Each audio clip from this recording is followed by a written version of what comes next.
Ketum Perkumpulan Honorer K2 Indonesia (PHK2I), Sahiruddin Anto, menilai pemerintah tidak punya komitmen kuat menyelesaikan persoalan tenaga non-ASN. Sampai saat ini belum kelihatan tanda-tanda pemerintah punya niat tulus menyelesaikan masalah tenaga non-ASN terutama honorer K2. Kami meragukan komitmen pemerintah menuntaskan honorer sebagaimana amanat UU Nomor 5 Tahun 2014 tentang Aparatur Sipil Negara (ASN). Kata Udin, sapaan akrabnya honorer K2 tenaga teknis. Sesuai UU 5/2014, ASN itu ada dua, yaitu PNS dan P3K. Sampai saat ini, ujar Udin, jumlah honorer mencapai 2 juta lebih sehingga sampai kapanpun negara tidak akan mampu menyelesaikan dalam kurun waktu 5 tahun terhitung mulai 2023. Menurut Udin, penyebabnya karena nomenklatur yang mengatur tentang jabatan sangat mengikat. Kemudian negara tidak akan membuka peluang lebih untuk menyelesaikan honorer. Sebagai bahan pertimbangan, kata Udin, honorer yang bekerja di instansi pemerintah pusat maupun daerah mempunyai latar belakang berbeda-beda, baik dari kualifikasi, kompetensinya maupun bidang jabatannya. Guru, kesehatan dan penyuluh adalah kelompok jabatan yang sudah berada dalam jabatan fungsional sehingga kualifikasi pendidikannya sangat jelas dengan standar minimal D3. Kelompok jabatan teknis administrasi lain yang bekerja di instansi pemerintah daerah didominasi kelompok jabatannya adalah struktural dan sebagian kecil jabatan fungsional, ujarnya.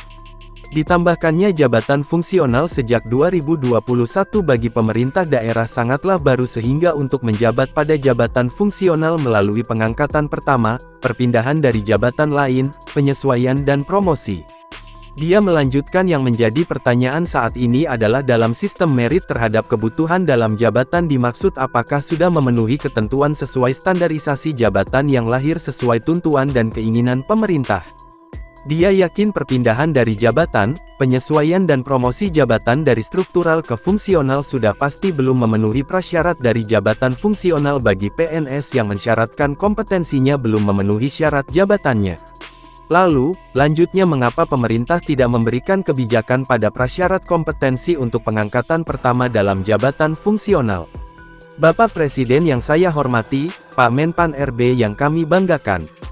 Untuk menyelesaikan honorer yang begitu besar jumlahnya dan tuntutan regulasi yang begitu banyak, kami tidak yakin pemerintah akan mampu menyelesaikan persoalan honorer ini baik dalam waktu dekat maupun berjangka, tuturnya.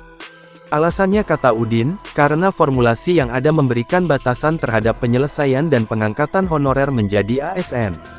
Lahirnya Permenpan RB Nomor 13 Tahun 2016 menjadi bencana bagi instansi pemerintah daerah yang berlatar belakang pendidikan SMA, karena pintu masuknya telah tertutup pada jabatan arsiparis yang berstandar pendidikan terampil.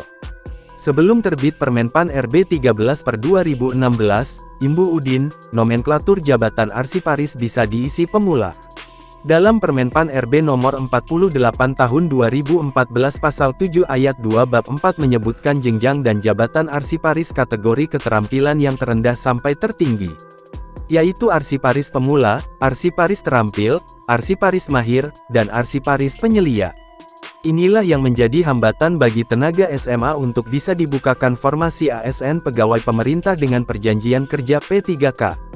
Sementara, honorer pada instansi pemerintah daerah hampir 80% pendidikan SMA, bebernya.